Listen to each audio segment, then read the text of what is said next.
Welcome to Guide Guru. We hope this video helps. You start by quitting Final Cut Pro so files aren't locked, because deleting caches while the app runs causes errors. Once done, open Finder and navigate to Home right arrow movies. Locate your libraries and Final Cut backups.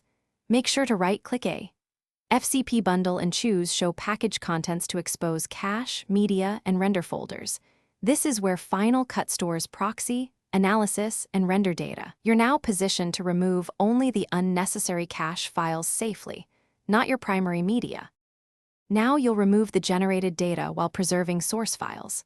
First, either select cache, render, and transcoded media folders inside the bundle and send them to trash, or make sure the library is selected in Final Cut and use File right arrow delete generated library files to pick render files, optimized, and proxy media.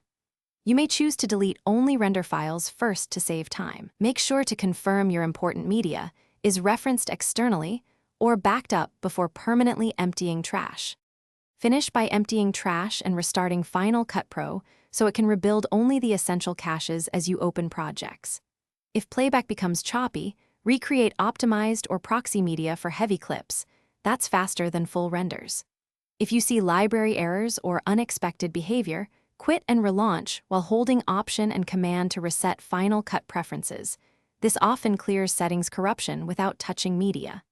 And if something goes wrong, restore from your library backup in Movies before repeating deletions. Thanks for watching. Consider subscribing if we helped you today.